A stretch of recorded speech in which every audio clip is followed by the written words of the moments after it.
سورۃ الشورى، اور یہ سورت جو ہے اب ان 4 سورتوں میں یوں سمجھ لیجیے کہ کلائمیکس ہے، اس مضمون کا کلائمیکس نقطہ عروج یہاں آ رہا ہے، اور وہ ہے اجتماعی عملی توحید۔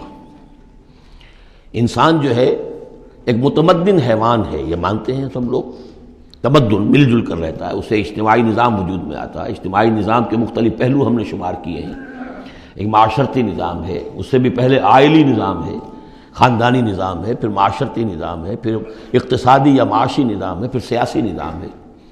یہ تمام جو نظام ہیں یہ جب تک کہ اللہ کی حاکمیت کے تابع نہیں ہوتے تو گویا کہ اجتماعی سطح پر تو توحید نہیں ہے، وہ تو شرک ہے۔ پھر افراد جو ہیں اکیلے اس میں ہو سکتے ہیں موحد ہوں، اور وہ کس شکل میں ہوں گے؟ جبکہ وہ تن من دھن اس باطل اور مشرکانہ نظام کا قضا قما کر کے اور وہاں توحید کا نظام قائم کرنے کے لیے لگے ہوئے ہوں اور انہوں نے اس کے اندر لگا دیے ہوں، تب تو وہ ہے موحد، ورنہ تو وہ مشرک ہے۔ اگر مشرکانہ نظام کو انہوں نے دل سے تسلیم کر لیا، اسی مشرکانہ نظام میں وہ اپنی دوڑ دھوپ کر رہے ہیں پاؤں پھیلانے کے لیے، جائیداد بنانے کے لیے، اپنے کوئی پروفیشن میں شائن کرنے کے لیے، کسی اور معاملے میں ساری بھاگ دوڑ اس کے لیے ہو رہی ہے، اس کا مطلب یہ کہ انہوں نے اس نظام کو ذہناً قبول کر لیا۔ تو جنہوں نے اس طاغوت کو قبول کر لیا انہوں نے اللہ کا انکار کیا، چاہے وہ نمازیں پڑھتے ہوں بلکہ تہجد بھی پڑھتے ہوں۔ تو اقامت دین کی اصطلاح اس صورت میں آ رہی ہے، اور اقامت دین کے موضوع پر یہ قرآن مجید کا ذروۂ سلام ہے۔ بسم اللہ الرحمن الرحیم، حامیم عین سین قاف۔ یہ ویسے تو 2 صورتوں میں سے ایک ہے جس میں 5 حروف آئے ہیں، ایک ہم پڑھ چکے ہیں کاف ہا یا عین صاد، لیکن یہ اس اعتبار سے منفرد ہے کہ حامیم علیحدہ اور عین سین قاف علیحدہ، تو 2 آیتیں اس سورہ مبارکہ کی یہ منفرد ہے کہ جو حروف مقطعات پر مشتمل ہے۔ مجھے اس سورہ مبارکہ سے بھی جو ایک خصوصی مناسبت ہے وہ میں عرض کر ہی دوں کہ سب سے زیادہ تو سورہ حدید، لیکن مکی قرآن میں سورہ حدید کا جو متوازن اور اس کا جو بدل ہے وہ سورہ شورى ہے۔ جو مقام سورہ حدید کو حاصل ہے مدنی قرآن میں، وہی مقام سورہ شورى کو حاصل ہے مکی قرآن میں، اور یہ بھی دیکھ لیجئے کہ تقریباً یہ دگنی ہے اس سے۔ اس کی آیات ہے 29، اس کی آیات ہے 53، اور چونکہ مکی قرآن جو ہے وہ دگنا ہے مدنی قرآن سے اپنے حجم کے اعتبار سے۔ کذالک یوحی الیک والی الذین من قبلک اللہ العزیز الحکیم۔ کذالک اسی طرح وحی کرتا ہے اللہ اے نبی آپ کی طرف، اور ان لوگوں کی طرف بھی کرتا رہا ہے جو آپ سے پہلے تھے، وہ اللہ جو العزیز ہے الحکیم ہے۔ اب یہ کذالک کس چیز کی طرف اشارہ ہو رہا ہے؟ ایک تو یہ کہ جو بھی لوگ تھے اس وقت ان کے سامنے تھا کہ جس طریقے سے حضور کہتے تھے مجھ پر وحی آئی ہے، اور ایک اس سورہ مبارک کے آخر میں بھی آ جائے گا وحی کی قسمیں، جن کا کہ میں نے اس تعارف قرآن والے لیکچر میں ذکر کیا تھا، تو وہاں آگے جا کر آ جائے گا کہ وحی کس کس طور سے آتی ہے، انسانوں پر آتی رہی ہے۔ تو کذالک کی تشریح اس صورت میں وہاں ملے گی۔ لہو ما فی السماوات و ما فی الارض، اسی کا ہے جو کچھ کہ ہے آسمانوں میں اور جو کچھ کہ ہے زمین میں، وہو العلی العظیم، اور وہ بہت بلند و بالا ہے اور بہت عظمت والا ہے۔ تکاد السماوات یتفطرن من فوقہن، آسمان قریب ہے کہ اوپر سے پھٹ پڑے، یعنی اوپر ان کے اتنا بوجھ ہے، اتنا وزن ہے، اتنے فرشتے ہیں۔ ایک حدیث میں آتا ہے کہ بالشت بھر جگہ بھی خالی نہیں ہے جہاں کوئی نہ کوئی فرشتہ اللہ کا یا سر بسجود نہ ہو یا کھڑا نہ ہو قیام میں اللہ تعالیٰ کے لیے، تو یہ کیفیت ہے وہاں پہ۔ وما یعلم جنود ربک الا ہو، جو تیرے رب کے جو لشکر ہیں انہیں کوئی جانتا ہی نہیں سوائے خود اس کے، تو وہ پھٹ پڑنے کے تیار ہیں۔ بل ملائکۃ یسبحون بحمد ربہم، یہ سورہ مومن میں یہ بات آ چکی ہے کہ فرشتے جو ہیں وہ اہل زمین میں سے جو اہل ایمان ہیں ان کے لیے استغفار کرتے رہتے ہیں۔ والملائکۃ یسبحون بحمد ربہم، وہ اپنے رب کی تسبیح کے ساتھ حمد بھی کرتے ہیں، ویستغفرون لمن فی الارض، اور زمین والوں کے لیے جو زمین میں ہے اہل ایمان ان کے لیے استغفار کرتے رہتے ہیں۔ الا ان اللہ هو الغفور الرحیم، آگاہ ہو جاؤ یقینا اللہ ہی غفور ہے، اللہ ہی رحیم ہے۔ والذین اتخذوا من دونہ اولیاء، اور وہ ہستیاں کہ جنہیں ان لوگوں نے سمجھ لیا اولیاء، حمایتی، مددگار، بچانے والا، شافع، اور ان کے ذریعے سے تقرب حاصل کر لیں گے۔ اللہ حفیظ علیہم، اللہ تعالیٰ خود ان کا بھی نگران اللہ ہے۔ وما انت علیہم بوکیل، اور اے نبی آپ کو ان کے ذمہ دار نہیں ہے۔ وَكَذَلِكَ أَوْحَيْنَا إِلَيْكَ، کذالک پھر آ گیا، جیسے کذالک پہلی آیت میں تھا اور یہ 7ویں آیت میں بھی ہے، اس کذالک کا مفہوم آگے جا کے واضح ہوگا۔ اسی طرح ہم نے وہی کیا ہے آپ کی طرف اے نبی قرآنًا عربیًا، یہ قرآن عربی، لِتُنذِرَ أُمَّ الْقُرَىٰ وَمَنْ حَوْلَهَا، تاکہ آپ خبردار کر دیں بستیوں کی ماں یا بستیوں کی جڑ، سب سے بڑی بستی، سب سے اہم بستی۔ یہ ہم پڑھ چکے ہیں سورہ قصص کی آیت نمبر 59 میں آیا تھا، حتیٰ نبعث فی امہا رسولا، جو بھی علاقہ ہے اس کی جو مرکزی بستی ہے ہم عذاب نہیں بھیجتے رہے جب تک کہ اس کی مرکزی بستی کے اندر رسول نہ بھیج دیں۔ تو اب یہ ام القریٰ ہے، جو مکے جو عرب کے لیے ام القریٰ ہے، ویسے یہ پوری دنیا کا ام القریٰ ہے۔ لتنذر ام القریٰ، اگر حضرت آدم واقعتاً یہ بات صحیح ہے کہ بیت اللہ حضرت آدم کا بنایا ہوا ہے، تو معلوم ہوا کہ پوری دنیا کا جو ہے واقعتاً ام القریٰ پھر یہی ہے، بیت العتیق، بہت پرانا گھر، تاکہ آپ خبردار کریں ام القریٰ کے رہنے والوں کو، ومن حولہا، اور جو ان کے ارد گرد ہیں۔ یہ مفہوم پہلے بھی آ چکا، میں نے عرض کیا ارد گرد جو ہے وہ تو دائرے کھینچتے جائیے تو پوری دنیا اس میں آ جائے گی۔ وَتُنذِرَ يَوْمَ الْجَمْعِ، اور خبردار کرنا ہے اس جمع ہونے والے دن، قیامت کا دن، لا ریب فیہ، جس میں کوئی شک نہیں ہے، فریق فی الجنت، ایک گروہ ہوگا جو جنت میں جائے گا، وفریق فی السعیر، اور ایک جماعت ہوگی کہ جو جہنم میں جائے گی۔ وَلَوْ شَاءَ اللَّهُ لَجَعَلَهُمْ أُمَّةً وَاحِدَةً، اگر اللہ چاہتا تو انہیں ایک ہی امت بنا دیتا، سبھی مومن ہوتے۔ وَلَٰكِن يُدْخِلُ مَن يَشَاءُ فِي رَحْمَتِهِ، لیکن نہیں، یہ تو اللہ تعالیٰ داخل کرتا ہے جو چاہتا ہے، جو خواہش مند ہوتا ہے، جو اس کی قیمت ادا کرنے کو تیار ہے، اس کو اپنی رحمت میں داخل کرتا ہے۔ یہ مفت میں وہ اللہ تعالیٰ اپنی یہ رحمت اور اپنی جنت جو ہے مفت میں دینے کو اس نے نہیں بنائی ہے، جو چاہتا ہے اس کا ارادہ کرے، پھر اس کی قیمت ادا کرے۔ ان اللہ اشتری من المؤمنین انفسهم واموالهم بان لهم الجنہ والظالمون ما لهم من ولی ولا نصیر، اور جو ظالم ہوں گے، مشرک ہوں گے، کافر ہوں گے، ان کا پھر نہ کوئی ولی اور حمایتی ہے اور نہ کوئی مددگار ہے۔ ابھی اتخذوا من دونہ اولیاء، دوبارہ وہی بات آئی کہ انہوں نے اللہ کے سوا جو ہے کہ اپنے اور حمایتی اختیار کر لیے ہیں۔ فاللہ هو الولی، تو اے کم عقلو، اللہ ہی ہے ولی، ایک ہی ولی ہے، بس اس کو پکڑو، اسی کو اپنا ولی مانو۔ اللہ ولی الذین آمنوا یخرجہم من الظلمات الی النور وہو یحیی الموتیٰ، وہی ہے کہ جو زندہ کرے گا مردوں کو، وہو علی کل شیء قدیر، اور وہ ہر چیز پر قادر ہے۔ وما اختلفتم فیہ من شیء فحکمہ الی اللہ، یہاں سے اب مضمون شروع ہو رہا، اس کی تمہید بن رہی ہے۔ تمہارے مابین جو بھی اختلاف ہو اس کے فیصلے کا حق اللہ کے پاس ہے، حاکم وہ ہے، اس کے لیے ہے حاکمیت، sovereignty belongs to him and him alone۔ سروری زیبا فقط اس ذات بے ہمتا کو ہے، حکمراں ہے ایک وہی، باقی بتان آزری۔ اس کی حاکمیت کے تحت پورا نظام زندگی کا آ جائے گا تو اس کا نام ہے اللہ کا دین قائم ہو گیا، توحید بالفعل اس پورے نظام میں قائم ہو گئی، ایک اللہ کی حکومت، ایک اللہ کی مرضی، ایک اللہ کا قانون۔ ذالکم اللہ ربی علیہ توکل، تو وہ ہے اللہ میرا رب، اس پر میں نے توکل کیا ہے، وإلیہ انیب، اور اسی کی طرف میرا رجوع کرنا ہے۔ فاطر السماوات والارض، وہ آسمانوں اور زمین کا پیدا فرمانے والا ہے۔ جعل لکم من انفسکم ازواجا، اس نے تمہاری ہی نوع سے تمہارے لیے بیویاں بنا دی، جوڑے بنا دیے۔ وَمِنَ الْأَنْعَامِ أَزْوَاجًا، اسی طرح چوپایوں میں بھی ہر سپیشیز کے اندر نر بھی ہے، مادہ بھی ہے۔ يَذْرَؤُكُمْ فِيهِ، اسی سے وہ تمہاری افزائش کرتا ہے، افزائش نسل، اسی سے تمہیں پھیلاتا ہے۔ لَيْسَ كَمِثْلِهِ شَيْءٌ، اس کی یونیک ہستی، اس کے مثال کی سی بھی کوئی شے نہیں۔ اب کیا کریں، ایک چیز ایبسلیوٹ نیگیشن کے لیے ہماری زبان میں کوئی اسلوب ہے ہی نہیں، اس جیسی کوئی شے نہیں، اس کی سی کوئی شے نہیں، اس کی مثال کسی بھی کوئی شے نہیں۔ اب یہ اس سے زیادہ یہ اور اس کے اندر ایمفیسس کا ایبسلیوٹلی یونیک، لا مثل لہ ولا مثال لہ ولا ضد لہ ولا ند لہ، وہ جو بھی آپ الفاظ جتنے بھی جمع کرتے جائیں گے۔ وَهُوَ السَّمِيعُ الْبَصِيرُ، اور وہی ہے سب کچھ سننے والا اور سب کچھ دیکھنے والا۔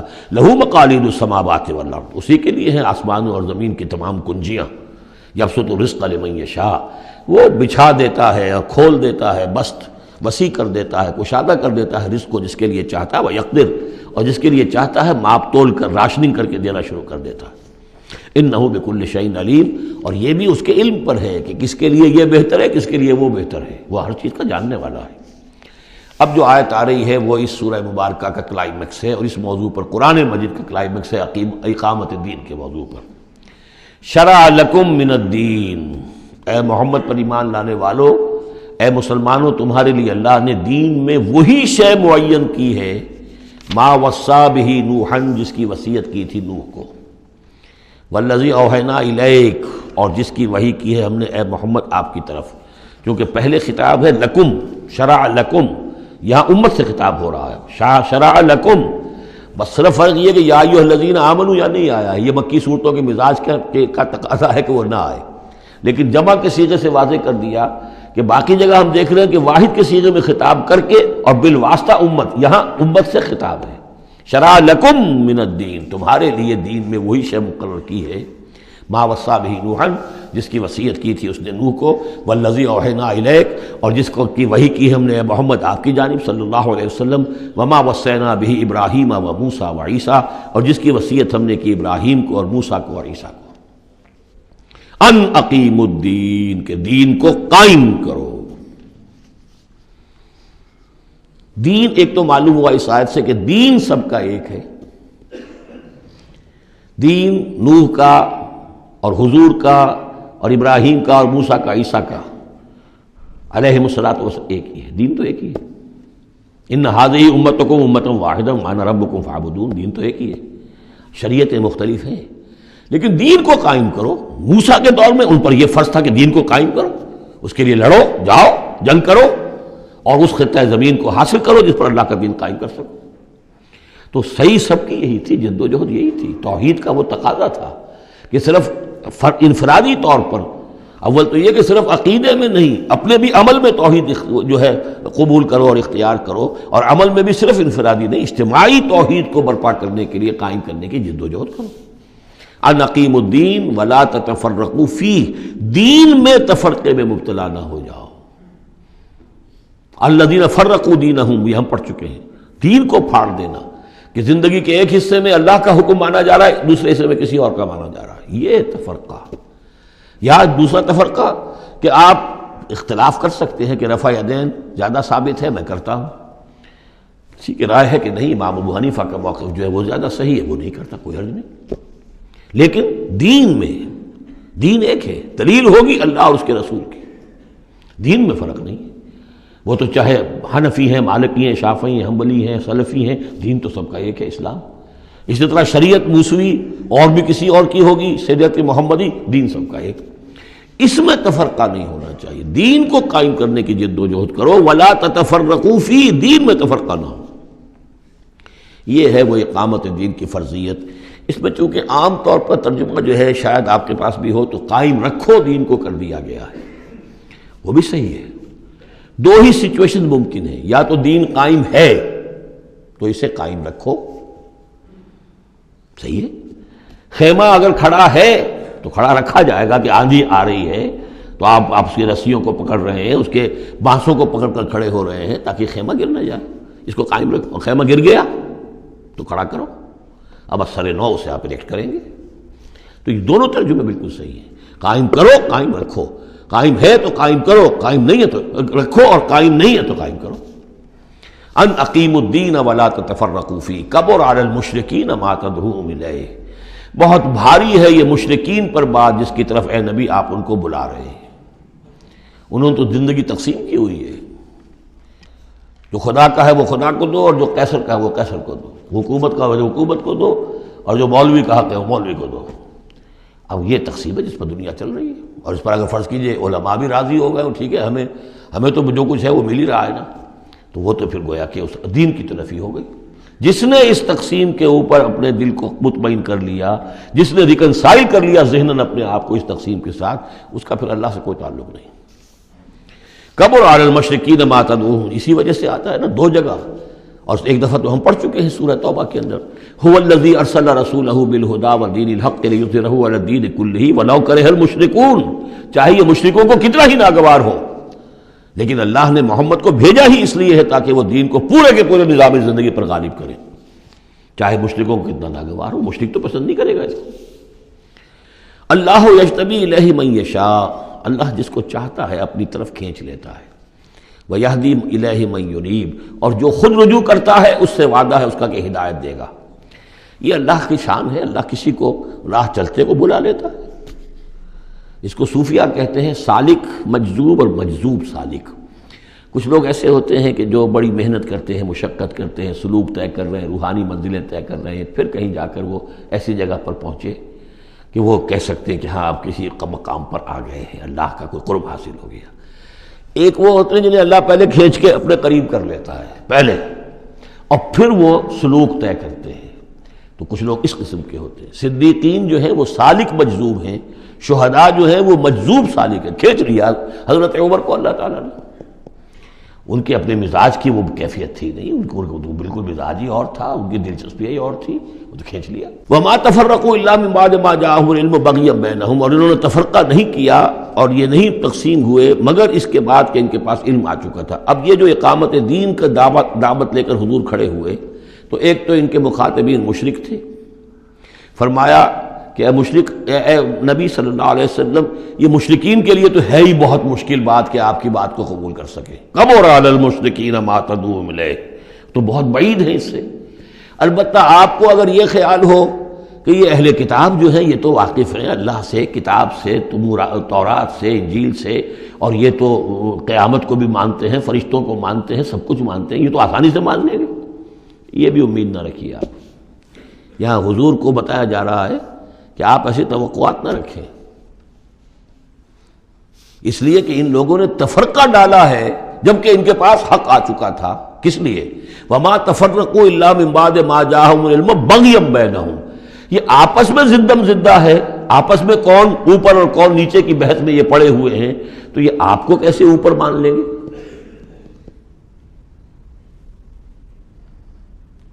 آپ کا قبلہ کیسے مان لیں گے؟ یہ ایک دوسرے کا قبلہ نہیں مانتے۔ یروشلم دونوں کا قبلہ ہے لیکن ایک نے شرقی کر لیا، ایک نے غربی کر لیا۔ جب اہل کتاب جو ہے آپس میں جھگڑ رہے ہیں، لڑ رہے ہیں، وَهُمْ يَتْلُونَ الْكِتَابَ، اور جبکہ وہ پڑھ رہے ہیں ایک ہی کتاب۔ قالت اليهود ليست النصارى على شيء وقالت النصارى ليست اليهود على شيء وهم يتلون الكتاب۔ تو اے نبی آپ کو کیسے مان لیں گے؟ توقع نہ رکھیے۔ توقع اگر ہوتی ہے انسان کو تو پھر مایوسی ہوتی ہے۔ Be prepared for the worst, پھر جو اللہ کی طرف سے آ گیا اس کے اوپر شکر ادا کیے، امید نہ رکھیے۔ امید زیادہ رکھیں گے تو جلدی مایوس ہو جائیں گے، تھک جائیں گے۔ کبر علی المشرکین، اب یہ دیکھیے اقامت دین کی جد و جہد اتنی مشکل شے ہے کہ حضور سے کہا جا رہا ہے کہ آپ جلدی کامیابی کی توقع نہ رکھیں۔ مشرکین کے لیے تو خیر یہ بہت بھاری ہے ہی، ان اہل کتاب سے بھی کوئی توقع نہ رکھیے۔ وما تفرقوا الا من بعد ما جاءهم العلم بغيا بينهم ولولا كلمة سبقت من ربك الى اجل مسمى، اور اگر وہ بات پہلے ہی سے تیرے رب کی جانب سے طے نہ ہو چکی ہوتی کہ ان کے لیے ایک اجل مسمى، ایک معین وقت ہے، لقضي بينهم، ان کے جو اختلافات ہیں ان کے فیصلے ابھی چکا دیے جاتے۔ وَإِنَّ الَّذِينَ أُورِثُوا الْكِتَابَ مِن بَعْدِهِمْ، اور جو لوگ کتاب کے وارث ہوئے ہیں ان کے بعد، لَفِي شَكٍّ مِّنْهُ مُرِيبٍ، وہ دھوکے میں پڑے ہوئے ہیں، شکوک و شبہات میں مبتلا ہو گئے۔ جب اللہ تعالیٰ کسی امت کو کتاب دیتا ہے اور اس امت کے اندر جو ہے پھر وہاں کے نوجوان فرض کیجئے تیسری چوتھی پانچویں نسل میں آ کر دیکھتے ہیں کہ جو اس کتاب کے عالم ہیں، پڑھنے پڑھانے والے ہیں، آپس میں دست و گریبان ہیں، لڑ رہے ہیں، ان کی زندگیوں کو بھی ہم دیکھتے ہیں تو وہ بھی اسی طرح کے دنیا دار ہیں جیسے ہم ہیں، تو ان کا اعتماد کتاب پر سے اٹھ جاتا ہے کہ ہم نے تو یہ کتاب پڑھی نہیں، انہوں نے تو پڑھی ہوئی ہے، یہ تو اس کتاب کو پیے ہوئے ہیں، اور پھر ان کا کردار یہ ہے۔ تو کیا ہے اس کتاب میں؟ پھر ذرا نوٹ کیجئے اس کو۔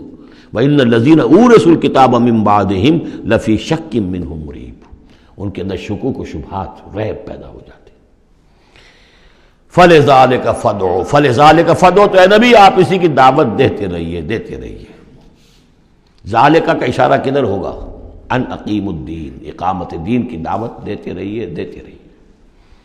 وَاسْتَقِمْ كَمَا أُمِرْتَ، آپ کو اقامت دین کا حکم دیا گیا ہے، دین کو غالب کرنے کی جد و جہد کے لیے آپ کو بھیجا گیا ہے، آپ اسی پر جمے رہیے۔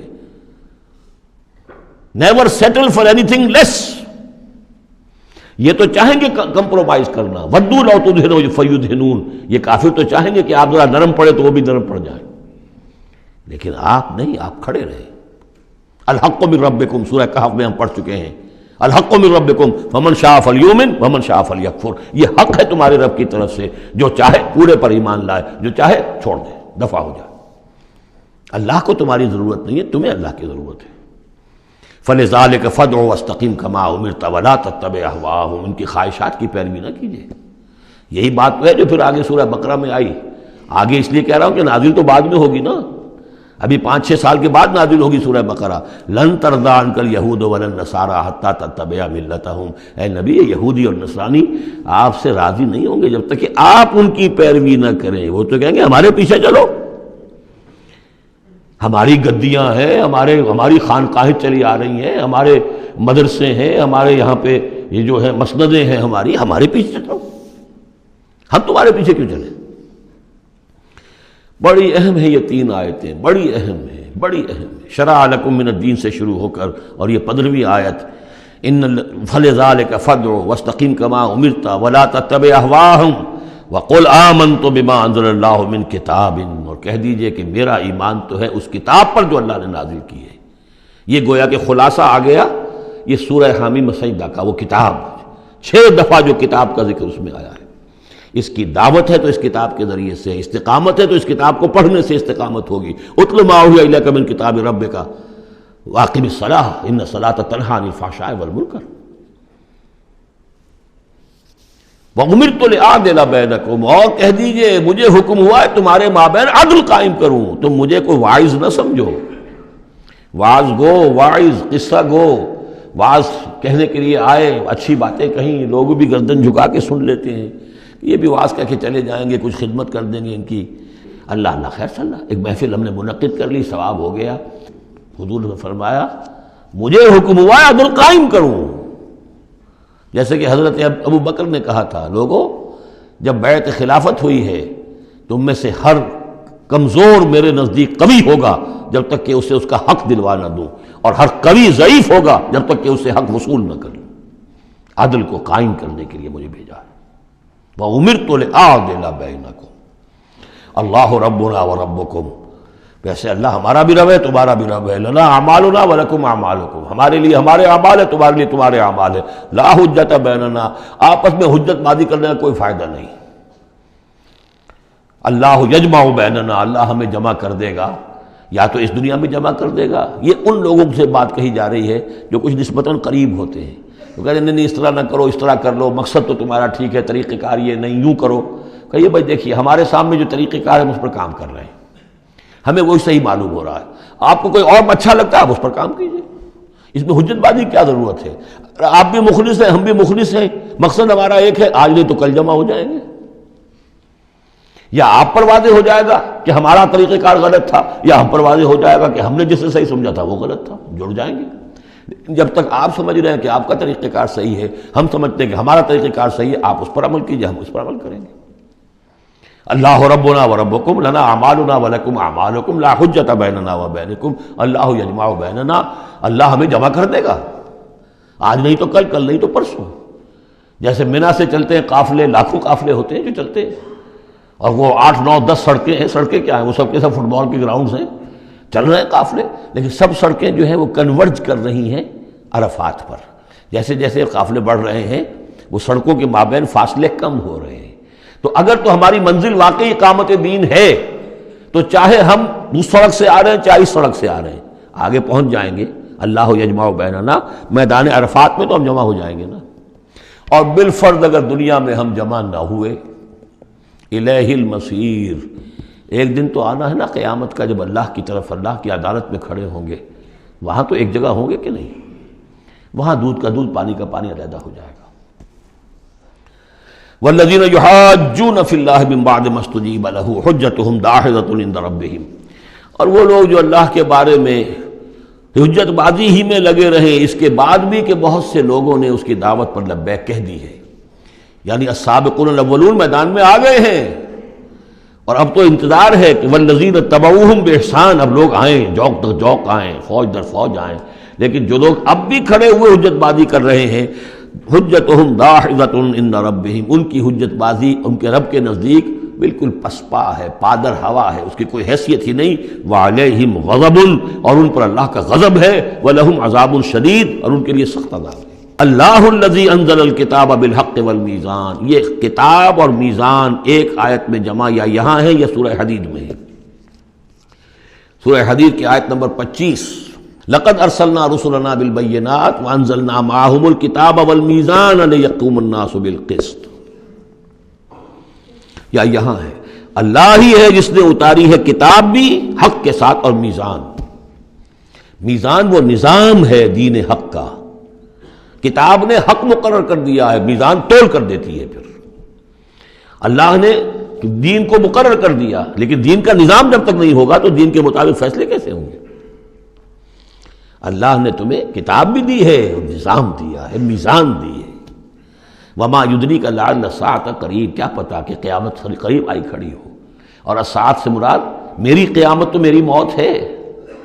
تم اگر اس میزان کو نصب کرنے کے لیے تن من دھن نہیں لگا رہے ہو تو کیا پتا مہلت عمل کل ختم ہو جائے، کیا پتا ہم میں سے کسی کو کل صبح کا سورج دیکھنا نصیب نہ ہو، کیا پتا۔ تاخیر و تعویق میں وقت ضائع کرنا سب سے بڑی حماقت ہے۔ یستعجل بها الذین لا یؤمنون بها، اس قیامت کے لیے جلدی مچا رہے ہیں وہ لوگ کہ جو اس پر ایمان نہیں رکھتے۔ والذین آمنوا مشفقون منها، جو ایمان رکھتے ہیں وہ تو اس سے ڈرتے ہیں، لرزاں و ترساں رہتے ہیں، جو سورہ نور میں ہم نے پڑھا یخافون یوما تتقلب فیہ القلوب والابصار، وہ لوگ تو اس مقام میں بلند پر پہنچنے کے باوجود لرزاں و ترساں رہتے ہیں اس دن کے خیال سے جس دن اپنے پروردگار کے حضور کھڑے ہونا ہوگا۔ والذین آمنوا مشفقون منها ویعلمون ان الحق، وہ جانتے ہیں کہ وہ حق ہے، آ کر رہے گی۔ الا ان الذین یمارون فی الساعۃ لفی ضلال بعید، آگاہ ہو جاؤ جو لوگ قیامت کے بارے میں جھگڑتے ہیں اور اس میں شک و شبہ کرتے ہیں وہ بڑی دور کی گمراہی میں پڑ چکے ہیں۔ اللہ لطیف بعبادہ یرزق من یشاء، اللہ بہت باریک بین ہے اپنے بندوں کے لیے اور وہ رزق دیتا ہے جس کو چاہتا ہے۔ یعنی اقامت دین کی جد و جہد میں یہ فکر نہ تمہیں ہو کہ کیا کھائیں گے کیا پیئیں گے۔ میں آپ کو حضرت مسیح کا وہ قول بھی سنا چکا ہوں جو متی کی انجیل میں ہے، کیوں فکر کرتے ہو کیا کھاؤ گے اور پیو گے؟ کیا جنگل کی چڑیاں جو ہیں جو نہ ہل چلاتی ہیں نہ بوتی ہیں نہ کاٹتی ہیں، لیکن صبح کو اپنے گھونسلوں سے نکلتی ہیں اور شام کو آسودہ ہو کر واپس آتی ہیں، تو وہ رب جو ان کو کھلاتا پلاتا ہے وہ تمہیں نہیں کھلائے گا؟ کیوں تشویش کرتے ہو کہ کیا پہنیں گے؟ جنگل کی سوسن کو نہیں دیکھتے کہ جیسا خوبصورت لباس اللہ نے اسے دیا ہے؟ سلیمان بھی اپنی ساری شان و شوکت کے باوجود ویسی پوشاک نہیں رکھتا تھا۔ تو جو اس گھاس کو یہ سب کچھ دے رہا ہے جو آج ہے اور کل جلا دی جائے گی، کیا وہ تمہیں نہیں، تمہارا تن نہیں ڈھانکے گا؟ لیکن تمہیں ایمان نہیں ہے۔ تو فرمایا اللہ لطیف ہے اپنے بندوں کے لیے۔ ایک دفعہ یکسو ہو کر فیصلہ تو کرو کہ اب اپنے آپ کو وقف کرنا ہے اس کام کے لیے۔ اللہ تعالیٰ وہاں سے رزق دے گا جہاں سے تمہیں گمان تک نہیں ہوگا۔ من یتق اللہ یجعل لہ مخرجا ویرزقہ من حیث لا یحتسب، لیکن اس کے لیے اللہ پر ایمان ضروری ہے، توکل ضروری ہے۔ ہاں تھوڑا سا اللہ تعالیٰ امتحان بھی لے لیتا ہے، سختیاں بھی آ جاتی ہیں، امتحان پھر آدمی ثابت کر دے کہ میں تو یکسو ہوں، اے اللہ میں نے فیصلہ کر لیا، اللہ پھر راستے کھول دیتا ہے۔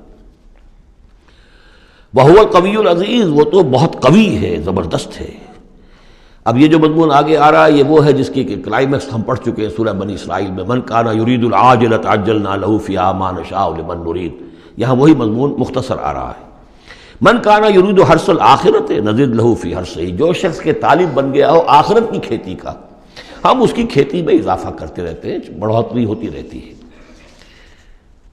ومن کان یرید حرث الدنیا، اور جو بن گیا ہے دنیا ہی کی کھیتی کا طالب، نؤتہ منہا، اس میں سے اسے کچھ دے دیتے ہیں، فما لہ فی الآخرۃ من نصیب، پھر آخرت میں اس کا کوئی حصہ نہیں ہے۔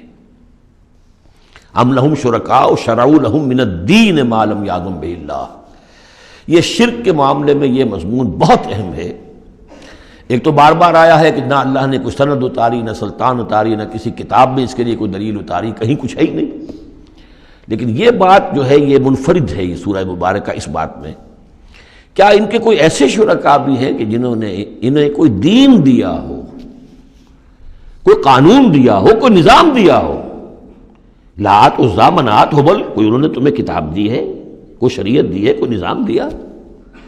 ام لہم شرکاء شرعوا لہم من الدین، ما لم یعظم بہ اللہ، جس کے کہ اللہ نے اذن نہ دیا ہو، حکم نہ دیا ہو۔ اگر تو واقعی کوئی الہ ہے، کوئی واقعی ہے، تو اسے دینا چاہیے۔ یہ نظام ہے تمہارے لیے، نظام کے بغیر کیسے الہ ہو گیا؟ ام لہم شرکاء، کیا ان کے کوئی ایسے شرکاء ہیں شرعوا لہ من الدین، کہ انہوں نے دین میں کوئی شے ان کے لیے ایسی طے کر دی ہو کہ ما لم یعظم بہ اللہ، جس کے لیے حکم نہیں دیا اللہ نے، ولولا کلمۃ الفصل لقضی بینہم، اور اگر ایک فیصلے کی بات جو ہے وہ پہلے سے طے نہ ہو چکی ہوتی، ان کے درمیان فیصلے کر دیے جاتے۔ وان الظالمین لہم عذاب علیم، اور ظالموں کے لیے تو بہت دردناک عذاب ہے۔ تری الظالمین مشفقین مما کسبوا، اب قیامت کا نقشہ کھینچا جا رہا ہے۔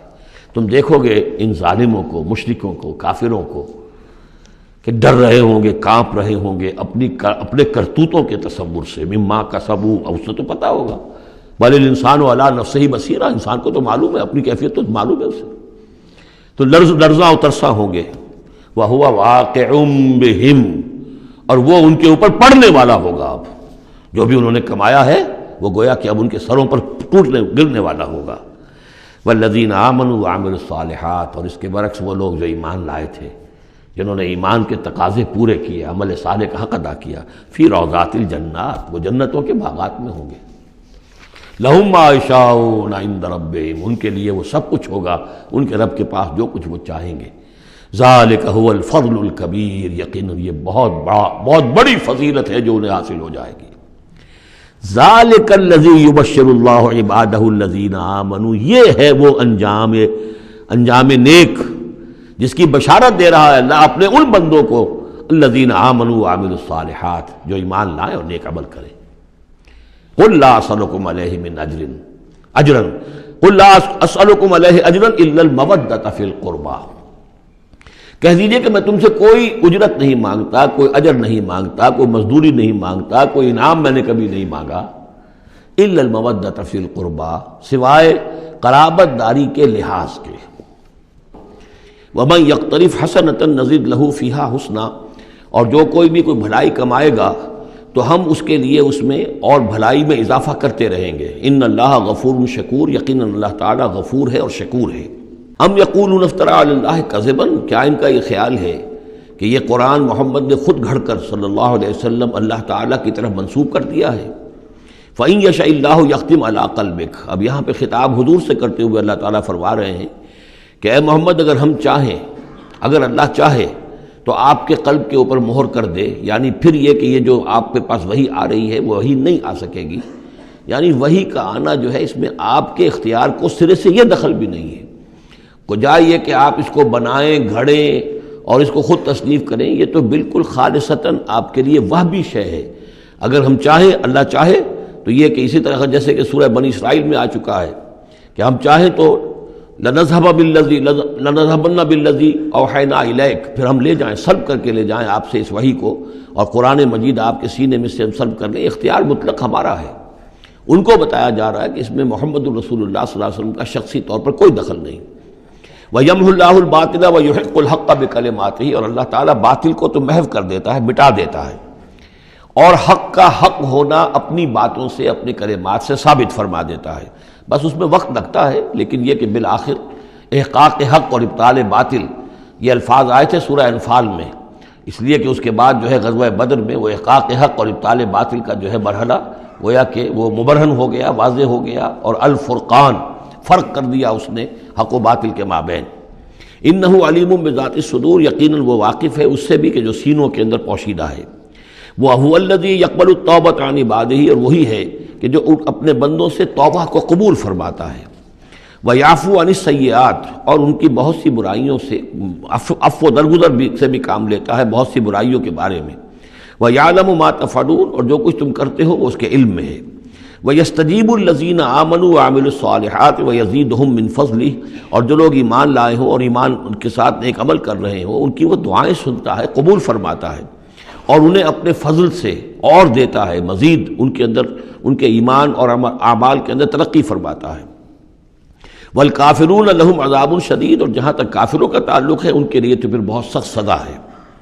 وَلَوْ بَسَطَ اللَّهُ الرِّزْقَ لِعِبَادِهِ لَبَغَوْا فِي الْأَرْضِ، اگر اللہ تعالیٰ نے اپنے بندوں کے لیے زمین میں رزق کو کھول دیا ہوتا، خزانے جو ہے بہت کشادہ کر دیتا، ہر ایک کو بالکل با فراغت ہر وقت بہت سہولت رزق مل رہا ہوتا، تو پھر تو یہ زمین میں اور زیادہ سرکشی کرتے۔ ابھی ان کا حال یہ ہے کہ محنت کرنی پڑتی ہے، مشقت کرنی پڑتی ہے، تب ان کو 2 وقت کی روٹی ملتی ہے، تب تو ان کی سرکشی کا یہ عالم ہے۔ وَلَوْ بَسَطَ اللَّهُ رِزْقَ لِعِبَادِهِ لَبَغَوْا فِي الْأَرْضِ وَلَٰكِن يُنَزِّلُ بِقَدَرٍ مَّا يَشَاءُ، لیکن اللہ تعالیٰ نازل کرتا ہے اندازے کے مطابق جو چاہتا ہے۔ اِنَّهُ بِعِبَادِهِ خَبِيرٌ بَصِيرٌ، یقیناً وہ اپنے بندوں کے حالات سے باخبر بھی ہے اور دیکھ بھی رہا ہے۔ وَهُوَ الَّذِي يُنَزِّلُ الْغَيْثَ، اور وہی ہے کہ جو بارش برساتا ہے، من بعد ما قنطوا، جبکہ وہ مایوس ہو چکے ہوتے ہیں، یعنی موسم گزر رہا ہے اور بارش نہیں ہوئی ہے تو دلوں کے اوپر جو ہے مایوسی کے سائے گہرے ہوتے جا رہے ہیں، لیکن اچانک پھر اللہ تعالیٰ بارش برسا دیتا ہے۔ وَهُوَ الَّذِي يُنَزِّلُ الْغَيْثَ مِن بَعْدِ مَا قَنَطُوا وَيَنشُرُ رَحْمَتَهُ، اور بارش کے برسنے سے پھر اس کی رحمت جو ہے وہ پھیل جاتی ہے، عام ہو جاتی ہے، اس کا بستر بچھ جاتا ہے۔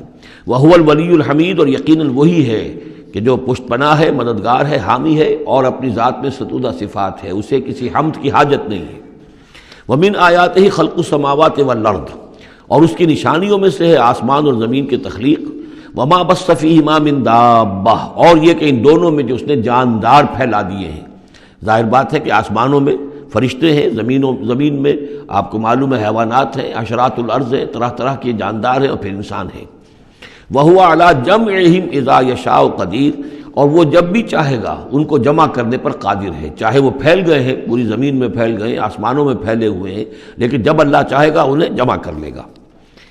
وَمَا أَصَابَكُم مِّن مُّصِيبَةٍ فَبِمَا كَسَبَتْ أَيْدِيكُمْ، اور تم پر جو کوئی بھی مصیبت آتی ہے تو در حقیقت وہ تمہارے اپنے ہاتھوں کے کرتوتوں کی وجہ سے۔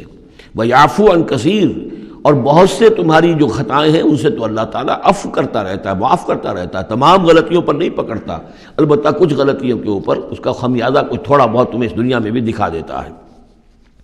وَمَا أَنتُم بِمُعْجِزِينَ فِي الْأَرْضِ، اور تم اللہ تعالیٰ کو نہ تو زمین کے اندر ہرا سکتے ہو، شکست دے سکتے ہو، اور گویا کہ یہاں پر مخفف معنی ہے وَلَا فِي السَّمَاءِ، جس طرح کہ اس سے پہلے آ بھی چکا ایک مقام پر، نہ آسمان میں، یعنی یہ کہ اللہ تعالیٰ کی مشیت کو کوئی شخص جو ہے اس کو شکست نہیں دے سکتا، اس کی اپنی تدبیر ہے، وہ فعال لما یرید ہے، جو ارادہ کر لیتا ہے کر گزرتا ہے۔ وما لکم من دون اللہ من ولی ولا نصیر، اور نہیں ہے تمہارے لیے اللہ کے سوا کوئی ولی اور نہ مددگار۔ ومن آیاتہ الجوار فی البحر کالأعلام، اور اس کی نشانیوں میں سے وہ جہاز بھی ہیں جو چلتے ہیں دریاؤں میں اور سمندر میں، اور ایسے ہیں جیسے پہاڑ ایسے جہاز، بڑے بڑے جہاز۔ ان یشاء یسکن الریح، اگر اللہ چاہے تو وہ ہوا کو کھڑا کر دے، ہوا کو ساکن کر دے، اس لیے کہ ظاہر بات ہے یہ بادبانی جہاز ہوتے تھے جو چلتے تھے اور ہوا ہی انہیں لے کر چلتی تھی۔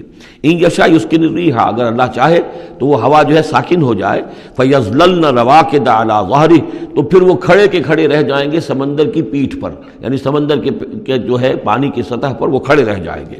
ان فی ذلک لآیات لکل صبار شکور، یقیناً اس میں نشانیاں ہیں ان سب لوگوں کے لیے جو صبر کرنے والے ہوں اور جو شکر کرنے والے ہوں۔ او یوبقہن بما کسبوا، یا پھر اللہ تعالیٰ ان کو غرق کر دے، تباہ کر دے ان جہازوں کو ان کے گناہوں کی پاداش میں۔ وَيَعْفُو عَن كَثِيرٍ، لیکن اللہ تعالیٰ بہت سی گناہوں سے اور بہت سی خطاؤں اور تقصیرات سے تو درگزر فرماتا رہتا ہے۔ وَيَعْلَمَ الَّذِينَ يُجَادِلُونَ فِي آيَاتِنَا مَا لَهُم مِّن مَّحِيصٍ، اور تاکہ انسان جان لے کہ جو ہماری آیات میں جو جھگڑا کر رہے ہیں، کٹ حجتیاں کر رہے ہیں، کہ ان کے لیے بھاگنے کی کوئی جگہ نہیں ہے۔ یہ مضامین جو آئے ہیں سورہ مبارکہ میں، وہ جو عام مکی صورتوں کے مضامین ہیں، وہی رد و قضا، وہی ان کے ساتھ گفتگو مشرکین کے ساتھ، کفار کے ساتھ۔ اس صورت کا اقامت دین جو اس کا جو اصل جو ایکسس ہے، اس کا جو عمود ہے، اس کے اعتبار سے دوسرا نہایت اہم مقام اب آ رہا ہے۔ 8 آیات ہیں۔ اقامت دین کی جد و جہد کرنے والوں میں کیا اوصاف ہونے چاہیے، اگر یہ اوصاف نہیں ہوں گے تو وہ اقامت دین کی جد و جہد نہیں کر سکیں گے۔ تو یہاں پر نقشہ کھینچا جا رہا ہے اس سیرت کا، اس کردار کا، کہ جو لوگ یہ طے کر لیں کہ ان صلاتی و نسکی و محیایا و مماتی للہ رب العالمین، جو اصولی طور پر ایک عزم کر لیں کہ اب ہمیں اپنی بہترین توانائیاں اور قوتیں صرف کرنی ہے اللہ کے دین کو قائم کرنے کے لیے، تو ان کے اندر کیا اوصاف پیدا ہونے چاہیے۔ وہ جو علامہ اقبال کا ایک بڑا سادہ سا شعر ہے، ہو صداقت کے لیے جس دل میں مرنے کی تڑپ، پہلے اپنے پیکرے خاکی میں جاں پیدا کرے۔ تو یہ اوصاف اپنے اندر پیدا کرو تاکہ تم اقامت دین کی جد و جہد کے لیے واقعتاً موضوع ہو سکو۔ پہلی بات فما اوتیتم من شیء فمتاع الحیات الدنیا، جو شے بھی تمہیں دنیا میں دی گئی ہے بس وہ دنیا کی زندگی کا ساز و سامان ہے، برتنا ہے۔ وما عند اللہ خیر وابقی، اور جو کچھ اللہ کے پاس ہے وہ خیر ہے اور باقی رہنے والا ہے۔ للذین آمنوا وعلی ربہم یتوکلون، ان لوگوں کے لیے کہ جو ایمان رکھتے ہو اور اللہ پر، اپنے رب پر توکل کریں۔ یعنی پہلی بات یہ کہ دنیا و ما فیہا سے ان کا قلبی تعلق جو ہے وہ اس طرح کا ہو جائے کہ اس کی کوئی اہمیت اور وقت ان کے دل میں نہ رہے، اور انہیں یقین ہو جائے کہ اصل میں ہمارا مطلوب آخرت ہے، ہمیں جو چاہیے وہ آخرت ہے، اور اس کی طلب ان کے دل کے اندر راسخ ہو چکی ہو۔ جب تک یہ بے رغبتی نہیں ہوگی دنیا سے، اگر کہیں بھی یہ دنیا کی محبت جو ہے کہیں وہ لگی ہوئی ہے، پھانس آپ کے دل میں چبھی ہوئی ہے، تو ہو سکتا ہے کہ وہ کہیں اڑنگا لگائے گی، اور آپ جو ہے اپنے خیال میں تو بڑی ترقی کر رہے ہیں اقامت دین کی جد و جہد میں، لیکن کہیں وہ ایسی اڑنگا لگائے گی کہ اوندھے منہ نیچے گریں گے۔ پہلا فیصلہ یہ ہے کہ آدمی طے کر لے کہ میں طالب آخرت ہوں یا طالب دنیا ہوں، اور نمبر دو یہ کہ توکل اللہ پر۔ یہ دو ایک آیت کے اندر یہ دو شرطیں آئیں۔ اب آگے چلیے، والذین یجتنبون کبائر الاسم والفواحش، اور وہ لوگ کہ جو اجتناب کرتے رہیں بڑے بڑے گناہوں سے اور بے حیائی کے کاموں سے۔ ظاہر بات ہے کہ اپنی سیرت کو ان چیزوں سے اگر پاک نہیں کریں گے تو اس قدم میں، اس میدان میں آگے نہیں بڑھ سکتے۔ لیکن یہاں دوبارہ نوٹ کر لیجئے کہ یہی مضمون سورہ نساء میں آ چکا ہے، ان تجتنبوا کبائر ما تنہون عنہ نکفر عنکم سیئاتکم وندخلکم مدخلا کریما۔ دوسری مرتبہ اب یہاں آ گیا ہے، یعنی یہ کہ اقامت دین کے جو جد و جہد کرنے والے ہوں انہیں کبائر کے بارے میں اصل میں زیادہ حساس ہونا چاہیے۔ صغائر کے معاملے میں جس قدر زیادہ حساس ہم ہو گئے ہیں وہ اصل میں ایک بالکل غلط رخ ہے۔ صغائر کے بارے میں کم اور کبائر کے بارے میں ہو اصل۔ صغائر تو از خود بھی ان الحسنات یذهبن السیئات، جو نیکیاں ہم کرتے ہیں اس سے خود بخود بھی وہ ایسے صغیرہ گناہ جو ہے معاف ہوتے چلے جاتے ہیں، لیکن ہو جاتا ہے الٹا برعکس ہو جاتا ہے معاملہ کہ ایک آدمی ان چیزوں میں تو بہت ہی جزرس ہو جائے اور بہت ہی باریک بین ہو جائے، لیکن جو حضرت مسیح کے الفاظ ہیں کہ مچھر تو چھانتے ہو اور سموچے اونٹ نکل جاتے ہو، یہ صورتحال جو ہے یہ بڑی ہی یوں سمجھیے کہ پیتھولوجیکل کنڈیشن ہے، یہ بیماری کی صورت ہے۔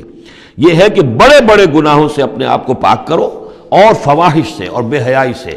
وَإِذَا مَا غَضِبُوا هُمْ يَغْفِرُونَ، اور یہ کہ اگر کبھی کہیں غصہ آ جائے، جیسا کہ ہم پڑھ چکے ہیں سورہ حامیم سجدہ میں بھی کہ وَإِمَّا يَنزَغَنَّكَ مِنَ الشَّيْطَانِ نَزْغٌ، وہ اگر شیطان کی کوئی چھوٹ لگنے ہی لگے تو فوراً اللہ کی پناہ طلب کرو۔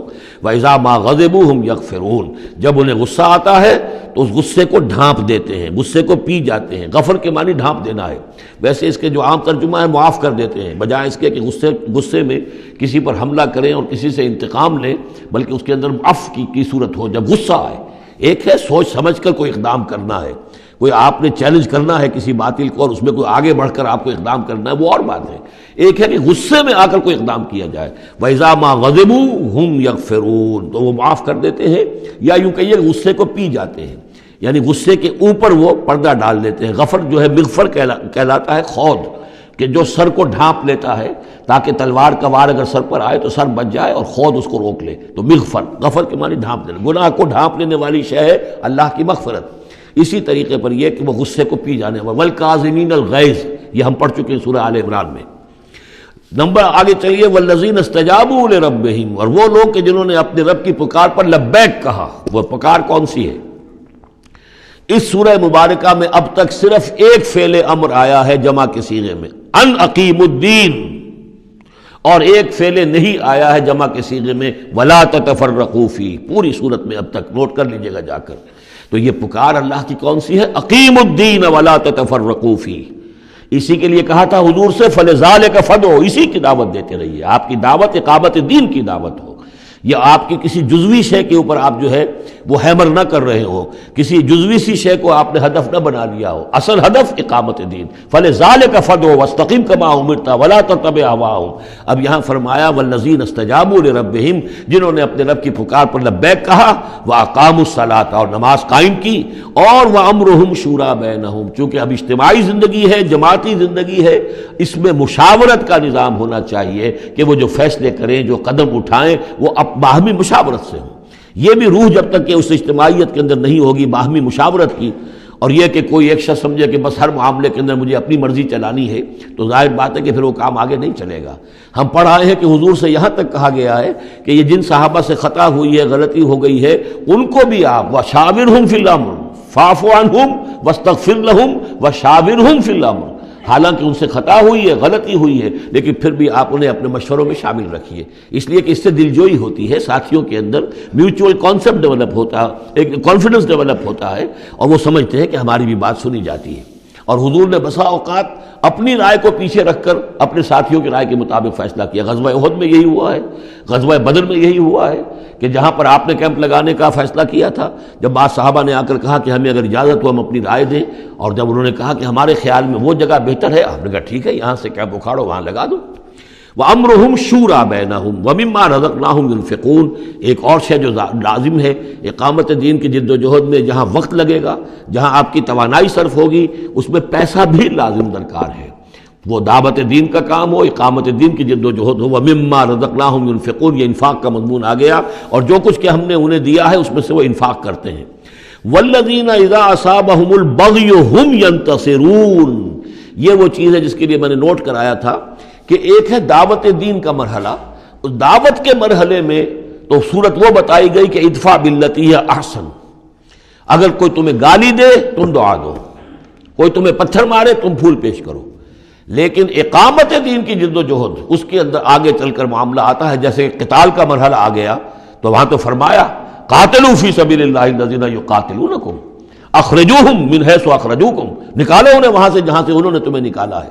یہاں آ کر معاملہ کیا ہے، والذین اذا اصابہم البغی ہم ینتصرون، اور وہ لوگ کہ جن پر اگر کوئی زیادتی کی جاتی ہے تو وہ بدلہ لیتے ہیں۔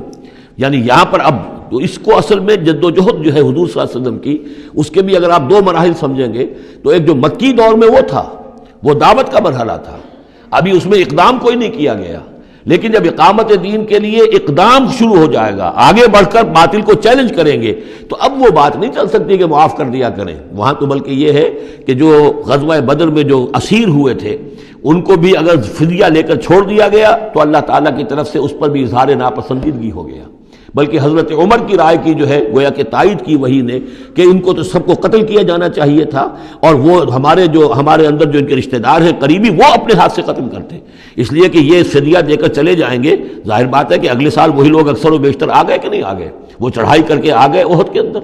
تو اس لیے وہاں پر آ کر جب اقامت دین کا مرحلہ جو ہے اقدام کے مرحلے میں وہ جد و جہد آتی ہے تو اس میں ہے والذین اذا اصابہم البغی ہم ینتصرون، یہ گویا کہ ان دونوں مراحل کا آپس کا فرق اور تفاوت ہے۔ میں پچھلی نشست میں عرض کر چکا ہوں کہ قرآن حکیم میں جو صورتوں کے عمود ہوتے ہیں، ظاہر بات ہے کہ اس پر تدبر کرنا پڑتا ہے کہ اصل اس سورہ مبارکہ کا مرکزی مضمون کیا ہے۔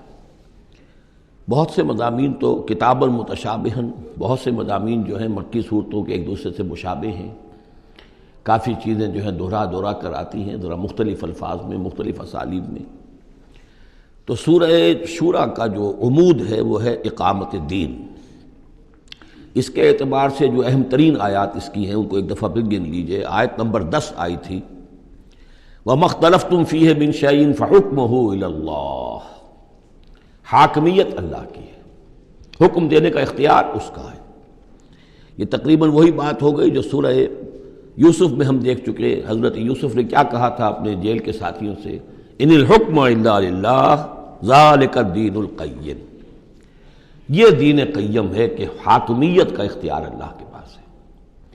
اس کے بعد 13ویں آیت سے لے کر ویسے تو 21ویں آیت تک یہ 9 آیات کا ایک مضمون ہے جو اہم ترین ہے، لیکن میں پہلی 3 آیتیں جو ہیں وہ بہت ہی جامع، بہت اہم ہیں، جس میں سے آیت نمبر 13 میں آیا ان نقیم الدین ولا تتفرقوا فیہ، دین قائم کرو اور دین کے معاملے میں تفرقے میں مبتلا نہ ہو، اور جزیات میں اختلاف ہو جائے کوئی بات نہیں ہے، لیکن دین جو اصل وحدت ہے اور اس کی اقامت کی جد و جہد، اس میں تفرقہ نہیں۔ پھر اس میں حضور کو حکم کہ آپ ڈٹے رہیے، اسی بات کا حکم دیتے رہیے، اور اس میں یہ کہ ان کی خواہشات کی پیروی نہ کیجیے، اور اہم ترین بات آ گئی وَأُمِرْتُ لِأَعْدِلَ بَيْنَكُمْ، کہہ دیجئے کہ میں عدل قائم کرنے آیا ہوں، میں صرف واعظ کہنے والا نہیں ہوں بلکہ عدل قائم کرنا یہ میرا فرض منصبی ہے۔ پھر اسی سلسلے کی آخری آیت جو ہے 21ویں آیت، اس میں یہ ام لہم شرکاء شرعوا لہم من الدین ما لم یأذن بہ اللہ، کیا ان کے شریکوں میں کوئی ایسا بھی ہے جس نے دین دیا ہو ان کو؟ اصل میں تو اللہ وہ ہے جس نے تمہیں دین دیا ہے، دین حق دیا ہے۔ الیوم اکملت لکم دینکم واتممت علیکم نعمتی ورضیت لکم الاسلام دینا، تمہیں مکمل نظام زندگی دیا ہے۔ تو یہ اس کے بعد پھر یہ آیات جو ہم پڑھ رہے تھے کہ جو لوگ اب اس کے لیے کمر کس لیں انہیں دیکھنا چاہیے کہ انہیں اپنے اندر کیا اوصاف پیدا کرنے ہیں۔ اس میں بھی پہلی 3 آیتیں، ویسے کل آیتیں یہ 8 ہیں، آیت نمبر 36 سے 43 تک، لیکن یہ کہ پہلی 3 آیتیں جو ہیں جو ہم پڑھ چکے ہیں وہ بہت ہی جامع ہیں۔ ان میں جو چیزیں ہم پڑھ چکے ہیں وہ نوٹ کر لیجئے۔ سب سے پہلی بات یہ کہ یہ بات پوری طرح واضح ہو جائے کہ دنیا و ما فیہا ان کی کوئی وقت نہیں ہے، اصل شے وہ ہے جو اللہ کے پاس ہے۔ انسان فیصلہ کر لے کہ میں طالب آخرت ہوں، دنیا میں رہنا ہے، زندہ رہنا ہے، اس کی ضروریات فراہم کرنی ہے، متاع ہے، ضرورت کی حد تک جو ہے اس میں وقت لگایا جائے گا، لیکن یہ کہ اصل مطلوب آخرت ہے۔ نمبر 2، توکل اس جد و جہد میں صرف اللہ کی ذات پر ہو، اپنے وسائل پر نہیں، اپنی ذہانت پر نہیں، اپنی قوت پر نہیں، اپنی صلاحیت پر نہیں۔ نمبر 3، جو کبیرہ گناہ ہیں ان سے انسان بالکل مجتنب ہو، ان میں سے کسی میں ملوث نہ ہو، فحش سے بالکل اپنے آپ کو پاک رکھے، اور پھر یہ کہ وہ غصے کو اپنے قابو میں رکھے۔ وَإِذَا مَا غَضِبُوا هُمْ يَغْفِرُونَ۔ اس کے بعد اب وہ اللہ کی اس پکار پر جب لبیک کہتا ہے، اس کے لیے جد و جہد کرنے کے لیے وہ فیصلہ کر لیتا ہے، وَالَّذِينَ اسْتَجَابُوا لِرَبِّهِمْ، اور اس کے لیے پھر اللہ تعالیٰ کی ساتھ ایک قلبی رشتہ قائم رکھنے کے لیے التزام نماز، وَأَقَامُوا الصَّلَاةَ وَأَمْرُهُمْ شُورَىٰ بَيْنَهُمْ، اور پھر مشاورت کا انتظام، اور آخری بات یہ کہ جو کچھ اللہ نے دیا اسے لگا دینا، کھپا دینا، جہاد بالمال۔ 3 آیتوں میں اتنی باتیں ہیں کہ جو سامنے آئی ہیں، اور یہ مکی صورت ہے، یعنی یہ سمجھیے کہ جو کچھ مدنی دور میں آ کر پھر صحابہ کرام کی طرف سے جو جو چیزیں ظاہر ہوئی ہیں اس کے لیے گویا کہ یہ ہے تمہید، یہ میدان تیار کیا گیا ہے، ان کو اس کے لیے ذہناً جو ہے پوری طریقے سے تیار کر لیا گیا ان مکی صورتوں میں۔ البتہ اب جو 5 آیتیں ہیں ان میں در حقیقت ایک ہی مضمون آ رہا ہے جو میں عرض کر چکا ہوں کہ پچھلی صورت جو ہے وہ اس کا مرکزی مضمون تھا دعوت۔ اس میں تو یہ ہے دعوت کے مرحلے پر تو آپ کو خوشامد بھی کرنی پڑتی ہے، لوگوں کو جا کر ان کے دروازوں پر دستک دینی پڑے گی، ان کی جلی کٹی باتیں بھی سننی ہوں گی، اور یہ کہ اگر وہ گالیاں دیں تو بھی صبر کرنا ہوگا، وہ اگر کچھ اور آپ پر زیادتی کریں برداشت کرنا ہوگا، وہ معاملہ اور ہے۔ لیکن اقامت دین کی جد و جہد میں ایک وقت وہ آتا ہے کہ پھر جب ایکٹیو ریزسٹنس ہوتی ہے، وہ پہلا دور ختم ہوا، اب جب آ گیا وہ دور ایکٹیو ریزسٹنس، چیلنج، میدان میں آ کر اور باطل کو للکارنا، اب وہاں یہ ہے کہ اب یہ قانون بدل گیا۔ والذین اذا اصابہم البغی ہم ینتصرون، وہ لوگ کہ جن پر اگر کوئی زیادتی ہو وہ بدلہ لیتے ہیں۔ وجزاء سیئۃ سیئۃ مثلھا، آپ دیکھیے کس قدر اس میں بظاہر کنٹراسٹ ہے۔ لا تستوی الحسنۃ ولا السیئۃ ادفع بالتی ہی احسن، وہاں تو یہ تلقین تھی اور یہاں پر تلقین مختلف ہے، اور یہی 2 ادوار ہیں حضور کی سیرت کے۔ مکے میں حکم یہ تھا کہ تمہارے ٹکڑے بھی کر دیے جائیں تو تم نے ہاتھ نہیں اٹھانا، کفو ایدیکم۔ مدینے میں آگے فرمایا گیا کہ لڑو، جنگ کرو، اینٹ کا جواب پتھر سے دو، جو زیادتی وہ کریں اتنی زیادتی تم بھی کرنے کا تمہیں حق ہے۔ وہ اگر بٹا لگاتے ہیں اشہر حرم کی حرمت کو تو تم بھی اب اس وجہ سے رک نہ جاؤ کہ اشہر حرم ہیں، ان کو اسی مہینے میں ان کو بھی قتل کرو۔ یہ ساری چیزیں جو ہیں اب سورہ بقرہ کے اندر پڑھا ہے۔ تو یہ انداز جو ہے یہ دعوت اور اقامت، ان دونوں الفاظ کے حوالے سے اس کو سمجھ لیجئے کہ یہ فرق اور تفاوت ہے۔ وجزاء سیئۃ سیئۃ مثلھا، اور برائی کا بدلہ ویسی ہی برائی ہے۔ فمن عفا واصلح فاجرہ علی اللہ، ہاں اگر کوئی معاف کر دے اور معاف میں کرنے میں اصلاح کی صورت نظر آ رہی ہو، یہ معاف کرنا اگر اسی اعتبار سے ہو کہ کسی شخص کو معاف کرنے سے توقع ہو کہ وہ صحیح ہو جائے گا، درست اپنے آپ کو کر لے گا، فاجرہ علی اللہ، تو ایسے شخص کا اجر اللہ کے ذمے ہے۔ انہ لا یحب الظالمین، لیکن اللہ ظالموں کو پسند نہیں کرتا۔ یہ ہم پڑھ چکے ہیں سورہ بقرہ میں بھی، وَلَكُمْ فِي الْقِصَاصِ حَيَاةٌ يَا أُولِي الْأَلْبَابِ، اے ہوش مندو قصاص میں زندگی ہے۔ وَلَمَنِ انتصر بعد ظلمہ، اور جو شخص بدلہ لے، انتقام لے اس کے بعد کہ اس پر ظلم کیا گیا، فَأُولَٰئِکَ مَا عَلَيْهِم مِّن سَبِیل، تو اس پر کوئی الزام نہیں۔ آپ یہ نہیں کہہ سکتے بھائی تم نے معاف کیوں نہیں کیا، نہیں، اس کا حق ہے، اگر وہ معاف نہیں کرتا وہ بدلہ لے سکتا ہے۔ وَلَمَنِ انتصر، دیکھیے انداز ہی بالکل مختلف ہے یہ، اور یہی 2 مرحلے ہیں۔ اسی کو پھر ہائی لائٹ کیا ہے پروفیسر منگومری واٹ نے، محمد ایٹ مکہ کچھ اور ہے، محمد ایٹ مدینہ کچھ اور ہے۔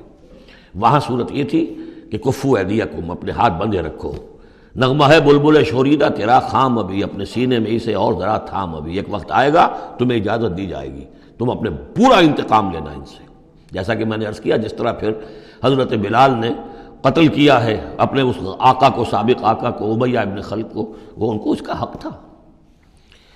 وَلَمَنِ انتَصَرَ بَعْدَ ظُلْمِهِ، یہ بالکل اسی طرح کی بات آ گئی جیسے کہ چھٹے پارے کی پہلی آیت تھی، لا يحب اللہ الجہر بالسوء الا من ظلم، اللہ کو کوئی بری بات زبان سے نکالنا بلند آواز سے پسند نہیں ہے، لیکن وہ شخص جس پر ظلم کیا گیا مظلوم ہے وہ اس سے مستثنا رہے گا۔ وَلَمَنِ انتَصَرَ بَعْدَ ظُلْمِهِ، جو بدلہ لیتا ہے، انتقام لیتا ہے جبکہ اس کے اوپر ظلم کیا گیا، فَأُولَٰئِکَ مَا عَلَيْهِم مِّن سَبِيلٍ، اس پر کوئی ملامت نہیں ہے، کوئی الزام نہیں۔ إِنَّمَا السَّبِيلُ عَلَى الَّذِينَ يَظْلِمُونَ النَّاسَ، اصل میں تو الزام ان پر ہے کہ جو لوگوں پر ظلم کرتے ہیں، ان کے حقوق تلف کرتے ہیں، انہیں ایکسپلائٹ کرتے ہیں۔ وَيَبْغُونَ فِي الْأَرْضِ بِغَيْرِ الْحَقِّ، اور زمین کے اندر سرکشی کرتے ہیں، ناحق، خود حاکم بنتے ہیں، قوموں کو اپنا غلام بناتے ہیں، قوموں کا استحصال کرتے ہیں، ان کا خون چوستے ہیں۔ الزام ہوگا تو ان پر ہوگا، نہ یہ کہ جو لوگ بدلہ لیتے ہیں۔ اولئک لہم عذاب علیم۔ اب دیکھیے عدل اور انصاف کی کیا اہمیت ہے، اور یہ میں نوٹ کراتا آ رہا ہوں آپ کو۔ سورہ آل عمران میں فرمایا اللہ کی شان میں قائما بالقسط، وہ قسط کا قائم کرنے والا ہے۔ سورہ نساء میں فرمایا مسلمانوں سے یا ایھا الذین آمنوا کونوا قوامین بالقسط شہداء للہ۔ سورہ مائدہ میں پھر فرمایا یا ایھا الذین آمنوا کونوا قوامین للہ شہداء بالقسط۔ اور اس کے بعد اب آپ دیکھ رہے ہیں اس سورہ مبارکہ میں حضور سے کہا گیا کہ کہہ دیجئے مجھے بھیجا گیا ہے عدل قائم کرنے کے لیے، وَأُمِرْتُ لِأَعْدِلَ بَيْنَكُمْ۔ اور یہ ہے اصل جو کہ لوگوں کے حقوق کو غصب کرتے ہیں، ان پر ظلم ڈھاتے ہیں، اور یہ کہ زمین میں سرکشی کرتے ہیں ناحق، ان پر ہے الزام۔ وَلَمَنْ صَبَرَ أُولَٰئِکَ لَهُمْ عَذَابٌ عَلِيمٌ، یہ وہ لوگ ہیں جن کے لیے عذاب علیم ہے۔ وَلَمَنْ صَبَرَ وَغَفَرَ إِنَّ ذَلِكَ لَمِنْ عَزْمِ الْأُمُورِ، ہاں یہ ایسی کیفیت ہو سکتی ہے کہ کوئی شخص صبر کرے اور معاف کر دے تو یہ بہت بڑے اونچے اور بڑی ہمت کے کاموں میں سے ہے، لیکن یہ دیکھ دیکھ کر سچویشن کے مطابق ہوگا۔ وَمَن يُضْلِلِ اللَّهُ فَمَا لَهُ مِن وَلِيٍّ مِّن بَعْدِهِ، اور جس کو اللہ تعالیٰ نے گمراہ کر دیا ہو، یعنی جس کی گمراہی پر اللہ تعالیٰ کی طرف سے مہر لگ چکی ہے، تو اس کے لیے پھر کوئی نہیں ہے اس کے بعد، کوئی ولی کوئی نہیں ہے کہ جو اس کو ہدایت دے سکے۔ وَتَرَى الظَّالِمِينَ لَمَّا رَأَوُا الْعَذَابَ يَقُولُونَ هَلْ إِلَىٰ مَرَدٍ مِّن سَبِيلٍ، اور تم دیکھو گے ظالموں کے کہ جب وہ دیکھیں گے عذاب کو تو وہ کہیں گے کہ کہیں پھر جانے کے لیے کوئی راستہ ہے یا نہیں، لوٹ جانے کے لیے دنیا کی طرف واپس جانے کا بھی کوئی راستہ ہے یا نہیں۔ وَتَرَاهُمْ يُعْرَضُونَ عَلَيْهَا، اور جب تم دیکھو گے انہیں کہ وہ پیش کیے جائیں گے عذاب کے سامنے، جہنم کے سامنے کھڑے کیے جائیں گے، خاشعین من الذل، ان کے نگاہیں زمین میں گڑی ہوئی ہوں گی اس ذلت کی وجہ سے، ینظرون من طرف خفی، اپنی کننکھیوں سے دیکھ رہے ہوں گے، اپنے ایک دوسرے سے بات کریں گے۔ وقال الذین آمنوا، اور اہل ایمان اس وقت کہیں گے ان الخاسرین الذین خسروا انفسهم واہلیہم یوم القیامہ، واقعتاً تباہ و برباد ہونے والے تو وہ لوگ ہیں جنہوں نے اپنے آپ کو اور اپنے اہل و عیال کو قیامت کے دن اس خسارے اور اس تباہی میں مبتلا کیا۔ الا ان الظالمین فی عذاب مقیم، آگاہ ہو جاؤ کہ یقیناً یہ ظالم ایک مسلسل عذاب میں رہیں گے، قائم رہنے والا، دائم رہنے والا عذاب۔ وما کان لہم من اولیاء ینصرونہم من دون اللہ، اور ان کے کوئی مددگار نہیں ہوں گے کہ جو ان کی مدد کر سکے اللہ کے مقابلے میں۔ ومن یضلل اللہ فما لہ من سبیل، اور جسے اللہ تعالیٰ نے گمراہ کر دیا ہو اب اس کے لیے کوئی راستہ نہیں۔ اب پھر دو آیتیں بڑی عظیم آ رہی ہیں کہ جو اقامت دین سے متعلق ہیں۔ استجیبوا لربکم من قبل ان یاتی یوم لا مرد لہ من اللہ ما لکم من ملجأ یومئذ وما لکم من نکیر۔ وہی لفظ استجابت آ گیا، والذین استجابوا لربہم، وہاں وہ مدح کے انداز میں تھا جن لوگوں نے اپنے رب کی پکار پر لبیک کہا۔ اب یہاں پکار ہے، یہ سب کچھ تم نے سن لیا، پڑھ لیا، دیکھ لیا، سمجھ لیا۔ استجیبوا لربکم، اب اپنے رب کی پکار پر لبیک کہو۔ من قبل ان یاتی یوم لا مرد لہ من اللہ، اس سے پہلے کہ اللہ کے حکم سے وہ دن آ جائے کہ پھر جس کو لوٹایا نہیں جا سکے گا۔ تمہاری موت کا وقت بھی آ سکتا ہے، کل آ سکتا ہے، تم نے لمبے چوڑے پلان بنائے ہوئے ہیں، یہ میں کر لوں، ذرا یہ کر لوں، اس سے فارغ ہو جاؤں، اس ذمہ داری سے نمٹ لوں، پھر بس اپنے آپ کو فارغ کر دوں گا دین کے لیے۔ پتہ نہیں وہ وقت آتا ہے کہ نہیں آتا، تمہارے پاس اتنی مہلت ہے کہ نہیں ہے۔ دیر مت کرو، استجیبوا لربکم، اپنے رب کی، اور وہ استجابت کس بات کی؟ اقیموا الدین ولا تتفرقوا فیہ، کہ دین کو قائم کرو اور اقامت دین اور اقامت دین کی جد و جہد میں اختلاف نہ کرو۔ استجیبوا لربکم من قبل ان یاتی یوم لا مرد له من اللہ ما لکم من ملجأ یومئذ، نہیں ہوگا تمہارے لیے اس دن کوئی ٹھکانہ، کہیں جائے پناہ نہیں ملے گی، وما لکم من نکیر، اور نہیں ہوگا تمہارے لیے وہاں منکر ہو جانا، انکار کر دینا، تم اپنی خطاؤں سے انکار نہیں کر سکو گے۔ فَإِنْ أَعْرَضُوا، اب یہاں خطاب ہے حضور سے، اے نبی فَإِنْ أَعْرَضُوا، اگر یہ اعراض کریں، اگر اللہ کی اس پکار پر لبیک نہ کہیں، اگر اس کے لیے کمر نہ کسیں، فَمَا أَرْسَلْنَاكَ عَلَيْهِمْ حَفِيظًا، تو ہم نے آپ کو ان پر کوئی ذمہ دار بنا کر نہیں بھیجا ہے، آپ ان کے اوپر داروغہ بنا کر نہیں بھیجے گئے۔ إِنْ عَلَيْكَ إِلَّا الْبَلَاغُ، نہیں ہے آپ پر مگر صاف صاف پہنچا دینے کی ذمہ داری۔ یہ حضور کی طرف رخ کر کے فرمایا۔ وَإِنَّا إِذَا أَذَقْنَا الْإِنسَانَ مِنَّا رَحْمَةً، اور جب ہم انسان کو اپنی رحمت کا کوئی مزہ چکھاتے ہیں، فَرِحَ بِهَا، تو وہ اتراتا ہے اور خوشی سے پھولے نہیں سماتا۔ وَإِن تُصِبْهُمْ سَيِّئَةٌ بِمَا قَدَّمَتْ أَيْدِيهِمْ، اور اگر انہیں کوئی آ پڑے ان پر کوئی برائی ان کے اپنے ہاتھوں کے کرتوتوں کے بدولت، فَإِنَّ الْإِنسَانَ كَفُورٌ، تو انسان بالکل ناشکرا بن جاتا ہے۔ لِلَّهِ مُلْكُ السَّمَاوَاتِ وَالْأَرْضِ، آسمانوں اور زمین کی بادشاہی اللہ ہی کے لیے ہے۔ عام طور پر آتا ہے للہ ما فی السماوات و ما فی الارض، یہاں پر دیکھیے نوٹ کیے للہ ملک السماوات و، اس لیے کہ اقامت دین، اللہ کی حاکمیت، نظام کا قائم کرنا، اس کی مناسبت سے للہ ملک السماوات والارض، زمین و آسمان کی بادشاہی اللہ ہی کے لیے۔ یخلق ما یشاء، وہ جو چاہتا ہے پیدا کرتا ہے۔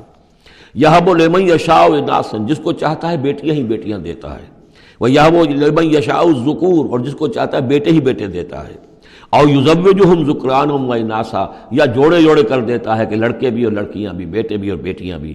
ویجعل من یشاء عقیما، اور جس کو چاہتا ہے بانجھ کر دیتا ہے کہ اس کی اولاد نہیں ہوتی۔ انہ علیم قدیر، وہ علیم ہے، جو کچھ کر رہا ہے اپنے علم کی بنیاد پر کر رہا ہے، قدیر ہے، اسے ہر قدرت حاصل ہے۔ اب وہ آیت آ گئی کذالک، کیا کس طرح وحی کرتا ہے اللہ۔ یہ ہے وحی کے حقیقت کے اور اقسام کے موضوع پر قرآن مجید کی اہم ترین آیت ہے۔ وما کان لبشر ان یکلمہ اللہ، کسی بشر کا یہ مقام نہیں ہے کہ اللہ اس سے کلام کرے، یعنی یہ نہیں کہ اللہ کے لیے ممکن نہیں ہے، نہیں، انسان وہ اتنی پستی میں ہے اس وقت کہ اس کا یہ مقام نہیں ہے، اس کے لیے یہ ممکن نہیں ہے، اس کے لیے ممکن نہیں ہے، اللہ تو جو چاہے کرے۔ ما کان لبشر ان یکلمہ اللہ، نہیں ہے کسی بشر کا یہ معاملہ اور یہ اس کا مقام نہیں ہے کہ اللہ اسے کلام کرے، الا وحیا، یا سوائے وحی کے، وہ وحی ہے جو براہ راست ہوتی ہے، اللہ تعالیٰ کسی کے دل میں ڈال دیتا ہے، القاء ہے، الہام ہے، یہ ہے وحی کی پہلی شکل، براہ راست اللہ۔ او من ورائے حجاب، یا پھر بات کرتا بھی ہے تو اوٹ سے، پردے کی اوٹ سے، جیسے کہ حضرت موسیٰ علیہ السلام سے بات کی ہے، وہ بات ہوئی ہے، کلم اللہ موسیٰ تکلیما، لیکن من ورائے حجاب۔ تیسری شکل او یرسل رسولا، یا پھر وہ اپنے کسی پیغام پر کوئی ایلچی کو بھیجتا ہے، فرشتے کو بھیجتا ہے، فیوحی باذنہ ما یشاء، اور پھر وہ وحی کرتا ہے اللہ کے حکم سے جو وہ چاہتا ہے۔ تو گویا کہ تین شکلیں ہو گئیں، وحی براہ راست اللہ کی طرف سے، یہ الہام ہے، القاء ہے، جیسے کہ وہ شہد کی مکھی کو وحی کر رہا ہے، ہر آسمان میں وحی کر دی ہے۔ غیر نبی تھی حضرت موسیٰ کی والدہ، ان کو وحی کر دی، وہ جو دل میں ڈال دے۔ اور دوسرے یہ کہ کلام کی دوسری شکل من ورائے حجاب، جیسے حضرت موسیٰ۔ تیسرا یہ ہے قرآن کے نزول کی شکل، کہ جبریل کے ذریعے سے، فرشتے کے ذریعے سے وہ قرآن آیا ہے اور وہ انہوں نے حضور کے قلب مبارک پر براہ راست نازل کیا ہے۔ انہ علی حکیم، اللہ بہت بلند و بالا ہے، یعنی اللہ کی جو شان ہے وہ اتنی بلند ہے کہ وہ اس سے آگے انسان سے کھلم کھلا جو ہے کلام کرنا اس کی شان سے فروتر ہے، اور حکیم ہے، کمال حکمت والا ہے۔ اس نے جو بھی طریقہ بنایا کمیونیکیشن کا انسانوں کے ساتھ، وہ یہ طریقہ ہے جو اس نے بتا دیا۔ وَكَذَلِكَ أَوْحَيْنَا إِلَيْكَ رُوحًا مِّنْ أَمْرِنَا، اسی طرح ہم نے وحی کی ہے اے نبی آپ کے جانب اپنے امر میں سے ایک روح۔ اب یہاں وحی کو پھر روح کہا ہے، روح من امر۔ وَكَذَلِكَ أَوْحَيْنَا إِلَيْكَ رُوحًا مِّنْ أَمْرِنَا، یہ قرآن جو ہے یہ روح من امرنا ہے، یہ ہم نے آپ کی طرف وحی کیا ہے۔ اور یہ اب اہم ترین مقام آ رہا ہے قرآن میں، یہ بتانے کے لیے کہ خود حضور صلی اللہ علیہ وسلم کا ایمان جو ہے وہ بھی قرآن کے ذریعے سے در حقیقت اس نے ایک حقیقی اور واقعی شکل اختیار کی ہے۔ حضور کو قرآن ایمان کہاں سے ملا؟ حضور خود جو ہے وہ تو ایک ایمان کی دہکتی ہوئی بھٹی تھے کہ جو بھی آپ کے قریب آیا اسے ایمان مل گیا۔ اگر اس کے اندر اگر تو بیڈ کنڈکٹر آف ہیٹ ہے تو ظاہر بات ہے کہ بھٹی کے سامنے بیٹھ جاؤ، کچھ بھی ہو جاؤ، بیڈ کنڈکٹر کو تو ہیٹ نہیں پہنچے گی، لیکن گڈ کنڈکٹر ہوگا تو جو بھی ہوگا بھٹی کے سامنے ہوگا اس سے حرارت پہنچ جائے گی۔ حضور کو کہاں سے ملا ایمان؟ یہ سوال ہے۔ ما کنت تدری ما الکتاب ولا الایمان، اے نبی آپ نہیں جانتے تھے کیا ہوتی ہے کتاب اور کیا ہوتا ہے ایمان۔ نہ آپ نے کوئی کتاب پڑھی تھی، نہ آپ نے کوئی تعلیم حاصل کی تھی، نہ آپ نے تورات پڑھی تھی، آپ تو ان چیزوں سے ناواقف تھے، آپ تو امیین میں سے تھے۔ ما کنت تدری ما الکتاب ولا الایمان ولیکن جعلناہ، اس قرآن کو ہم نے بنایا ہے نوراً نہدی بہ من نشاء من عبادنا، وہ نور بنایا ہے کہ جس کے ذریعے سے ہم ہدایت دیتے ہیں اپنے بندوں میں سے جس کو چاہتے ہیں۔ اور یہ سب سے پہلے یوں سمجھیے، جو میں نے عرض کیا ہے کہ فطرت انسانی میں ڈورمنٹ ایمان موجود ہے، تو روح محمدی میں سب سے زیادہ قوی، جیسے پیٹرول کی مثال آئی تھی کہ ذرا سی وہ دیوار سلائی ابھی دور ہی ہوگی، پیٹرول آگے بڑھ کر جو ہے اس کو پکڑ لے گا۔ اس طریقے سے نور علی نور، وہ نور جو نور محمدی میں موجود تھا ڈورمنٹ تھا۔ ہمارے علماء نے اکثر یہ کہا ہے کہ وہ اجمالی ایمان تھا، تفصیلی ایمان آپ کو قرآن سے ملا۔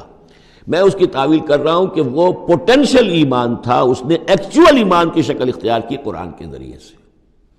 یہ تعبیر جو ہے یہ اس کی زیادہ صحیح تر تعبیر ہے کہ قرآن روح محمدی میں وہ ایمان جو ہے موجود تھا، ڈورمنٹ تھا، پوٹینشل تھا، اس کو قرآن نے آ کر جگمگایا، ایکٹیویٹ کر دیا۔ وَكَذَلِكَ أَوْحَيْنَا إِلَيْكَ رُوحًا مِّنْ أَمْرِنَا مَا كُنْتَ تَدْرِي مَا الْكِتَابُ وَلَا الْإِيمَانُ وَلَٰكِن جَعَلْنَاهُ نُورًا نَّهْدِي بِهِ مَن نَّشَاءُ مِنْ عِبَادِنَا، اور جب آپ کے قلب مبارک میں وہ ایمان نور علی نور جگمگا اٹھا ہے، اب آپ ہدایت دیں گے لوگوں کو سیدھے راستے کی طرف۔ اب آپ یوں سمجھیے کہ روشنی کا مینار بن گئے ہیں کہ جو جہازوں کو راستہ دکھاتا ہے۔ انک لتہدی الی صراط مستقیم صراط اللہ الذی لہ ما فی السماوات و ما فی الارض، اس اللہ کے راستے کی طرف کہ جس کے لیے ملکیت ہے ہر شے جو آسمانوں میں ہے اور ہر شے جو زمین میں ہے۔ الا الی اللہ تصیر الامور، آگاہ ہو جاؤ کہ اللہ ہی کی طرف تمام معاملات لوٹا دیے جائیں گے۔